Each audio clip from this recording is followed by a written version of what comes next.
Now ever since the Alcazar broke covers officially, काफ़ी लोग हमसे पूछते हैं बनी that for a 20 लाख रुपये SUV क्या इसका डीजल इंजन स्ट्रॉन्ग है 1.5 litre has compare to 2.0 for the rivals. तो ये काफ़ी सवाल हैं लोगों के मन में कि क्या ये छोटा इंजन आपको परफॉर्मेंस देगा, ड्राइवेबिलिटी देगा, रिफाइनमेंट देगा, इकोनॉमी देगा।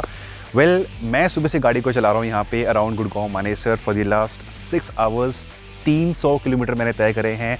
रूरल रोड्स थी, बी रोड्स थी, ट्रैफिक थी, टोल था, हाईवे था। तो इस दौरान मेरा experience only around the performance, the heart of the diesel Alcazar कैसा रहा? Are all those questions true? Well guys, stay for the answer in this video.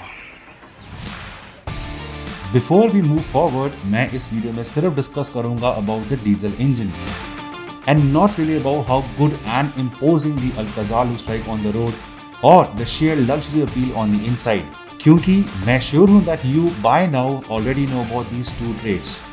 Alcazar की अच्छी रोड प्रेजेंस है, क्लासी अलॉय व्हील्स हैं and it does have a good rear. Likewise, feature loaded interiors हैं, although I would have appreciated a powered tailgate. Nevertheless, let's get back to the main point. Also, Alcazar diesel का मैंने एक special mileage run किया है and ये video is already live on my channel. The link is on the screen as well as in the description section below.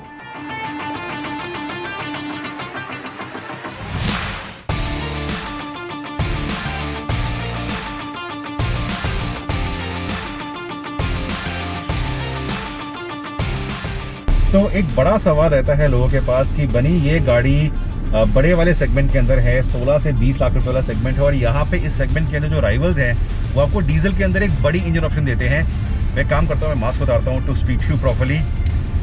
हाँ, तो जो rivals हैं वो आपको एक बड़ा इंजन देते हैं, तो डेफिनेटली कहीं ना कहीं on paper the power and torque from coming from rivals, चाहे XUV 500 हो, चाहे हेक्टर प्लस हो, चाहे सफारी हो, ज़्यादा है। बट एक चीज़ ज़रूर है कि जो अल्काजार है इसका वेट कंपटीशन के मुकाबले कम है विदाउट कॉम्प्रोमाइजिंग ऑन सेफ्टी। आपको बॉडी स्ट्रक्चर के अंदर एडवांस हाई स्ट्रेंथ स्टील मिलता है और नॉर्मल HSS भी मिलता है, तो उसकी वजह से आपको जो शेल है, जो बॉडी स्ट्रक्चर है वो सेफ ज़रूर है, बट बिकॉज वेट कम है आप गाड़ी का तो आपका पावर टू वेट रेशियो या torque to weight ratio competition के मुकाबले इतना कम नहीं है। फर्दर ऑन Hyundai ने सेम इंजन इस्तेमाल करा है क्रेटा वाला, same power, same refinement, same torque, but gear ratios को थोड़ा प्ले करा है for your better punch in traffic conditions.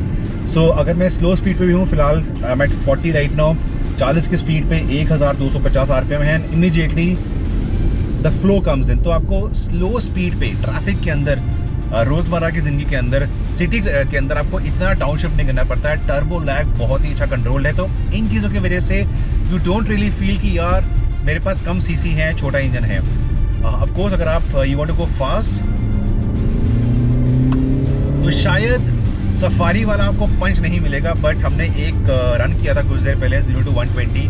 That run is coming up on screen right away.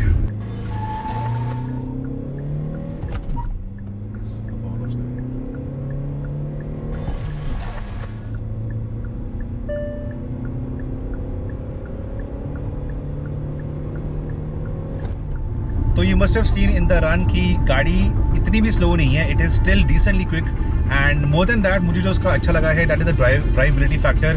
हमने थोड़ा मिक्स ट्रैफिक के अंदर गाड़ी को चलाया था, हाईवे के ऊपर गाड़ी को चलाया था, तो उसका जो पंच है, परफॉर्मेंस है, that is more than adequate. Plus points very important for me, मुझे अपने गाड़ी अंदर से रिफाइंड चाहिए, क्वाइट चाहिए, और वो ये चीज़ करती है। तो ऑन द मूव आपका AC ऑन है एट फैन नंबर 2 का स्पीड, आप आराम से लास्ट रो के अंदर बात कर सकते हैं। तो refinement levels is something Hyundai is known for, और वो चीज़ आपको अल्काजार के अंदर मिलती है। हमारे पास टॉप एंड वर्जन है जिसके अंदर आपको मिलते हैं 18 इंच के अलॉय व्हील्स। बेस मॉडल के अंदर आपको 17 इंच के अलॉय व्हील्स मिलते हैं, तो उसके अंदर साइड प्रोफाइल बड़ी है तो वो उसकी राइड स्लाइटली बेटर है। हमारी वाली के अंदर 18 इंच के अंदर on normal roads, on small undulations या हाईवे स्पीड्स कोई दिक्कत नहीं है। I love the planted feel of the Alcazar.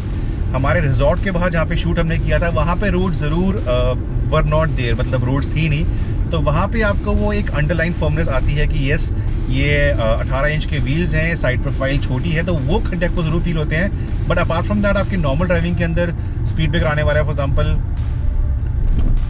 ऐसे कंडीशंस के अंदर आपको कुछ इशू नहीं है in terms of your ride quality from the Alcazar. हम चला रहे हैं दी मैनुअल वर्जन, इसके अंदर आपको ड्राइव मोड, ट्रैक्शन मोड्स नहीं मिलते हैं। Steering wheel at light speeds at parking speeds definitely very light है, जो मैं चाहिए होता है। एंड उसके अलावा हमने एक 250 किलोमीटर का हाईवे रन किया था for the fuel economy test, तो उसके दौरान हायर स्पीड्स पे 90-100 पे आपको एक अच्छी फील मिल जाती है। We did have cross winds today and even in spite of the cross winds and a lot of commercial traffic, आपको लेन चेंज के अंदर कुछ आपको इश्यूज एंड नर्वसनेस फील नहीं होती है। तो मेरे ख्याल से अगर मैं समराइज़ करूँगा मेरा ड्राइविंग एक्सपीरियंस, तो जी हाँ, इंजन ज़रूर छोटा है बट आपकी डेली ड्राइव के अंदर for your turbo lag issues या ड्राइवेबिलिटी कोई इशू नहीं आने वाली। बहुत रिफाइंड है, मक्खन साइज का इंजन है, क्लच एक्शन अच्छा है, gear shift is very good, I love the light steering at low speeds. So yes, overall in this department, thumbs up from me to the Alcazar. So well, in the end, my overall experience with the diesel Alcazar has been fantastic. सारे जो myths थे, जो rumors थे, जो questions थे, उनका answer मैं आपको दे चुका हूँ। प्लस एक इसका अनबीटेबल कॉम्बिनेशन इस प्राइस पे है जो आता है डीजल ऑटोमेटिक।